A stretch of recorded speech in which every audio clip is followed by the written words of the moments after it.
Hey everybody, how you doing today? Well, it has been a busy last week. My last video was the Black Friday video before the orders had actually hit from the Black Friday sales. And of course, since then we've had Small Business Saturday and Cyber Monday. Well, last week, 2 times, I think it was Tuesday and Wednesday, I had the busiest days so far as a UPS PVD. My record so far is 100 stops and 150 individual packages. That day actually was not that bad of a day because so many stops had so many multiple packages. And I think the most I delivered to a specific address was about 6 or 7. It was a lady and she was buying a lot of stuff from Target. But anyway, so I think that was only about a 10.5-hour day, which was actually pretty good because again, you're making so many stops, so many deliveries at a specific stop. And that day specifically, I remember a lot of envelopes. When I first started out, there seemed to be quite a few envelopes, then it transitioned into boxes and packages. And then, excuse me, that day I must have had, I think probably a third, 30 to 50 of the packages were envelopes, which of course don't take up a lot of room when you're packing it in your vehicle. Since over the last week here, been having a lot of communications with UPS PVDs in the comments section on YouTube there of the series that I've created here. And while I've answered most of the questions specifically to those individuals, let's go over a few of them here again. And a lot of it has been the use of the mobile app and how to stage your packages using the UPS 1000 lot sticker code. Since I started as a UPS PVD, my procedure has evolved greatly back and forth as to how I stage the packages in my truck. Now, when I first started, the 1000 lot seemed to be really good. You just went through the phone, you went down through the itinerary, and hit each stop in succession. Since the package flow has increased, I have found that those 1000 lots are not as specific as they were in the past. I will have a stop, say, in a 2000 lot code that also the house next door or just right down the street is over in the 5000 lot. So if you group your packages only within the 5000 lot, you're going to be digging for that package. Now, when I first started and I could get the whole day's run in the SUV, that was no big deal. I staged the 1000 lots in specific areas in the truck, and I knew where the 5000 lot was, so I could go find it. Well, with 2, 3, and 4 runs, you may leave the 5000s at the hub, and you need that for a specific address. And basically what you're going to be doing is going to the same area of town over and over again, and even the same street. Further, the UPS algorithm that determines the order of the stops on the itinerary is not perfect. Now, I've kind of figured a little bit of their method out, that they'll have you go down one street, make a turn, and then that cross street will have a stop, a delivery. Then you go down a little bit further, then turn onto the next street and go back the opposite direction. And then you might be making some S's through the neighborhood, and then the other cross street that say is on the opposite end, you will come down that, and then you might end up going a different direction down the street that you've already been on. And I've talked to some of the regular UPS drivers, and it kind of befuddles them too. So what I have done is I have several streets on my route that are what I call regulars, and they almost get packages on a daily basis. And sometimes, especially in the one subdivision that has 2 streets that have, I'm guessing 15 to 20 packages each day. Now, these streets are about a mile long, and of course houses on both sides. So what I've done now is when I see that there's a bunch of deliveries on this specific street, I will order it from high to low or low to high house numbers. and put them in order. So like one of the streets I have here is F Avenue. There seems to be quite a bit of delivery on that. So it goes from, like, say, a 700 block all the way up to a 1500 block or whatever. So instead of going back and forth between F Street and 15th Street and then back to F Street, I will order the F Street packages all in a line, and then I just run down F Street and deliver those packages. The same thing with 15th Street, the same thing with 16th Street, and so on. So I have kind of taken out some of the circular motion that the itinerary makes you do. Now, a lot of times that's not a perfect case because I may have only one package on 15th but a whole bunch on 18th, so you can kind of figure out how to do it. I use the itinerary order quite a bit, but I also, when I've come to streets that have a lot of deliveries, I order them, so I'm just up and down that street one time. Now, here's the catch-22. I have spent a little bit more time at the hub arranging my packages instead of digging for packages in the truck when I'm out in the field. So, which one do you do? Do you spend time at the hub, or do you spend time out on the road? You know, it's kind of a trade-off. Time is time, and hours is hours. For me, especially with the weather going to change here in central Iowa today specifically, and colder weather and snow coming, I would rather be in the warm hub where I'm staging the packages, and that way when I'm out in the field, I just go to a line or a segment of how I stage the packages in the SUV, which is just lines, rows, and grab those packages and take them right up to the house. And for me, it makes it a lot easier out in the field. Now, along that line, I used to fill the Expedition 2 or 3 deep as far as height goes.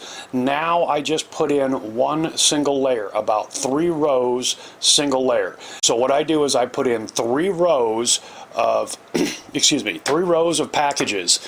And of course, the first package in is the last package I'll deliver, and the last package I put into the Expedition will be the first package I deliver. And then I just work down a row, down a row, and down a row. Yes, that does require more trips to the hub, but I have found out when I double stack, you know, if I make a corner and some packages fall over, get all jumbled up, I've just lost everything that I've done in staging my packages. Plus, I found that really, again, time is time. You know, staging them this way at the hub and then going out into the field, even though I'm making several trips to the hub, it actually seems to be more efficient because I'm spending less time out in the field digging for packages and looking for that one package. Where are you? Well, I know where they are now. So what I have done now is taken to, since I'm doing 2 or 3 loads per day, I will work my way from the bottom of the app up. Now, the reason I am doing that specifically is when you load in the first package in the truck is the last package you deliver. So you have to figure out where that break is going to be, and you want to have, you know, a pretty good load. Well, the best way to do that is from the bottom up.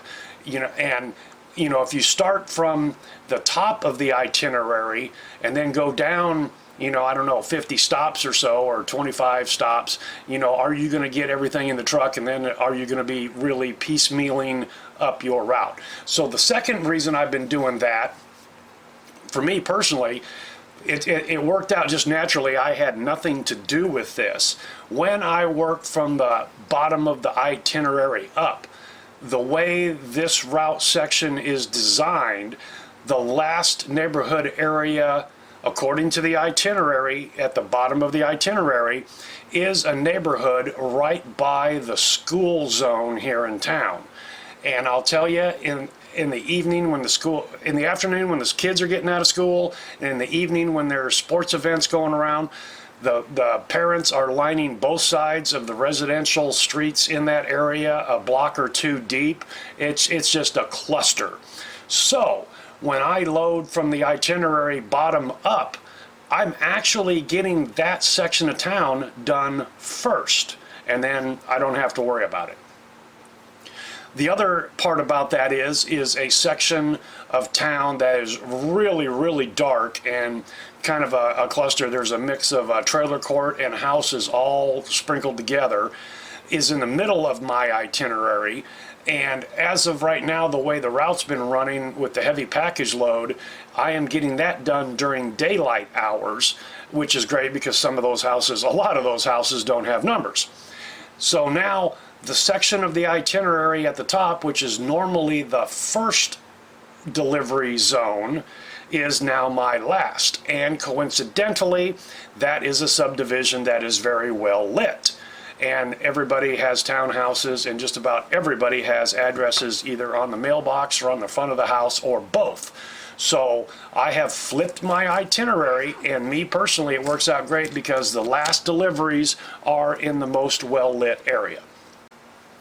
I had a comment from someone that mentioned that PVD that he works with is using Google Maps in order to sort her route. And I hadn't thought about this, but you can put in multiple stops in Google Maps. I'm not exactly sure how you do that. You'd have to Google that and find out, but I know it's possible. And apparently what she is doing is putting in she's working off the itinerary somewhat, but she's putting in 9 stops, and then at the end of each stop she then adds a stop. So she's always got 9 stops on Google Maps, and there is a function to efficiency organize those stops for the least amount of mileage. And I could see that, you know, in an area where you're not familiar with, that might be a really good way of doing it.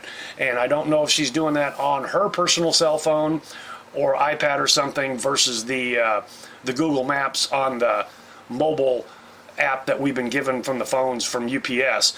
And like I mentioned once before, I'm using an iPad to help me in areas where I wasn't very familiar here in my own town. But I don't use the GPS hardly at all now, because the areas of town that I was not familiar with, and my town's only about 5,000 or 7,000 people, you know, maybe 5 to 10 miles in diameter. And so I've really gotten that down, the areas that I was not familiar with, that I'd never been in before. And so anyway, I don't use the GPS a whole lot anymore on my iPad or on the phone that the UPS gave us. However, there has been occasions where I've been at an area delivering a package to a house that has no house numbers whatsoever. So what I will do is load up that address, and many times there's a picture of that address, and you can see, okay, this is the house, this is 1202 whatever street, and this is where the package goes. Because again, like I've said before, sometimes the numbering systems are not that clear in a town. We'll go from 1202 to 1257 and nothing in between, so you just can't assume that the next house is the right one. Okay, so anyway, enough about that. A couple other things I wanted to talk about real quickly. We do get breaks. It's a 10, 20, 10, and of course those are paid. I really don't take breaks. I mean, I'm sitting for 8 hours a day, and I do stop at a convenience store and get some chicken tenders or a piece of pizza and kind of eat on the fly in between stops real quickly. And like this weekend here, I did a lot of cooking, so I've got suppers ready, I've got breakfasts ready, and I've got lunches ready, because I believe we all got the text Sunday the 8th from UPS corporate welcoming us as PVDs, and just a notification that this is their normally historically busiest week. So get ready for a lot of hard work. A couple quick notes. The big packages I've mentioned before, I do those first. One of my other PVD coworkers says he does his last. You know, that's all up to you. I had 2 of those days last week where 5 packages literally filled the back of my Ford Expedition. I delivered a set of tires to a guy. That was 2 days in a row. 2 tires one day, 2 tires the next day. Entertainment centers and other things, mattresses, you know, I do the bigs first, get them out of the way, and then go back and then fill the truck up to do the route. One other thing, I had a delivery to a house here in town where developmentally challenged individuals live, and that was 50 boxes of various supplies for them. So that was one load, and that was an 8-hour day for me. I still had 3 runs, 3 loads, but 1 load was to 1 physical address, so that was pretty sweet. So I think I've got just about everything covered. I'm still averaging about 75, 80 miles per day. You know, that's more than paying for the gas and having a little bit extra. I don't really feel it in the body that much. I did have some ankle, muscle, thigh, or calf, and that's from stepping in and out of the truck using the running boards. I mean, yes, you get in and out of your car all the time, but literally not hundreds of times a day. And but I feel good. I'm having fun doing this. We got a little weather here in Iowa coming today for the first time. Well, the second time, snow. It's supposed to snow about 10. We are heading in about a half hour later here at my local hub so they can get the semis unloaded because the package flow has increased so dramatically. And I think that's about it that I've got to talk about. And everybody just hang in there. This is temporary, you know. I kind of wish this would go on a little bit longer, to be honest with you. So anyway, thanks for watching the series. Keep those questions coming, and we'll talk to you all later. Thank you very much.